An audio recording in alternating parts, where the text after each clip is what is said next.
here. Today, I'm going over the top 5 coasters that disappointed me. By disappointed, I mean a coaster that I had high expectations for, but then they just fall short due to a multitude of reasons. This will include rides that I loved back then, but disappoint me now due to them not running as well this year or last year. So with that being said, let's get into this list.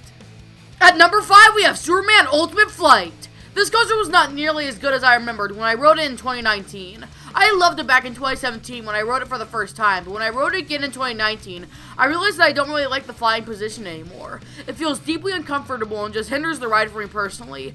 But like always, the pretzel loop is a great element, but that's a given. So overall, I'm just not a big fan of this one anymore.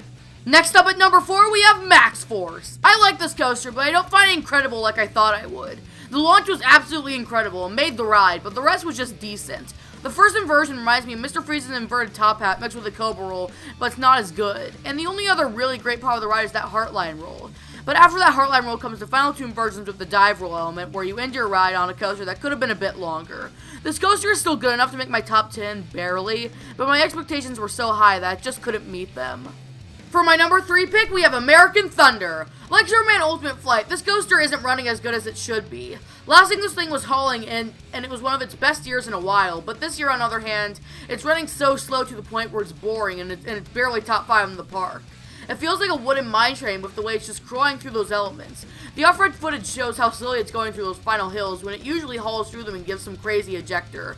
This coaster has been kicked out of my top 10 sadly, but I hope it's running better next year so it can make it back in.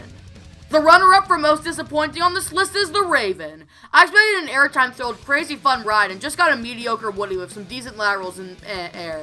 Some people said that it must have been running really badly that day by the way I describe it, but to me personally, I got almost nothing out of Raven, which is sad because I had relatively high expectations for it. And for my number 1 is a coaster you knew from the very start, and that's Time Traveler. I went into this coaster with very high expectations, just to be disappointed like I never was before. I expected a coaster that was nothing like I'd ever experienced, and just got a really bland and boring experience that just wasn't that enjoyable. One of the only redeeming features of this ride is the drop, but the rest is just a boring, forceless ride with almost nothing going for it, in my opinion.